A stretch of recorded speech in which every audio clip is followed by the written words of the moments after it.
Wow. There's a big conspiracy, so I guess that means the police are in on it. That includes the crime lab scientists. I have a very hard time believing that Ashley Vallier from the crime lab is part of a big conspiracy to frame Karen Reed. But there are a lot of problems with the state's case. I've never gotten so much hate mail online since I said O.J. Simpson did it. I'm trying to understand what's happening in the courtroom. A vast police conspiracy? Who? Who's part of this conspiracy? Or did Karen Reed mow down her lover? Their relationship fraught with volatile arguments? What happened? Now remember, if we're not sure, if we can't determine what happened, if the evidence is tainted in some way, then the jury's duty will be to acquit.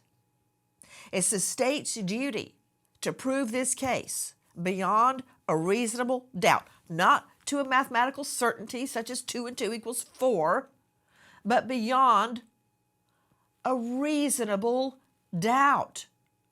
Now, this science lab professional, Ashley Vallier, puts tail light pieces back together again.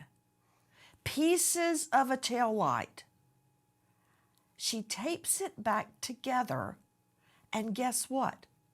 It fits into Karen Reed's missing section of her SUV tail light. Okay, it's going to take a lot of convincing to make me believe that a crime lab scientist is part of a plot. But first of all, who is the victim in this case? Regardless of how he was killed and not by natural causes. So who is he? Listen.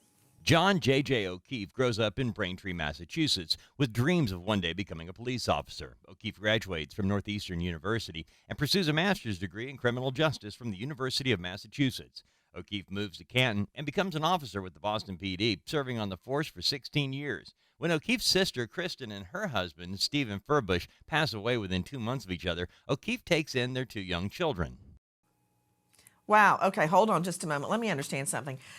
Guys, we have an all-star panel to make sense of what we know right now. I've got a criminal defense attorney who's a former federal prosecutor. I've got a renowned psychoanalyst to help me wade through this.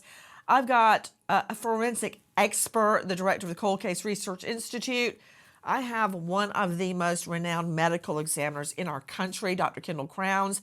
But first, let me understand something. Going out to Lauren Conlon, who's joining us at the courthouse, who's been in the middle of all of this, host of the Outlier podcast.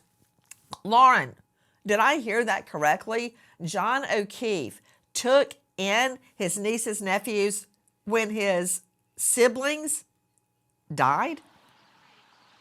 Yes, Nancy, you're correct. Officer John O'Keefe is such a stand-up man. His sister passed away, and then a few months later, her husband passed away. So he legally adopted their children and essentially acted as their father ever since. Oh, my stars. This is a stand-up guy, and that's putting it mildly. Lauren Conlon, don't worry about your shot. You look great. I appreciate you joining us from the courthouse because I'm telling you, this case is explosive. When I said, hey, didn't Karen Reed say I did it? Did I hit him? And didn't the broken tail light pieces fit into her car? And did she have an incredibly over the limit blood alcohol that night? And weren't they arguing that night? And didn't she know exactly where to go look for his body? Didn't all that happen? That sounds like she's guilty. I've never gotten so much hate since the time I said, yeah, Simpson did it. Obvious. So I'm missing a lot, obviously. And I've been looking at the evidence, and there are problems with some of the evidence.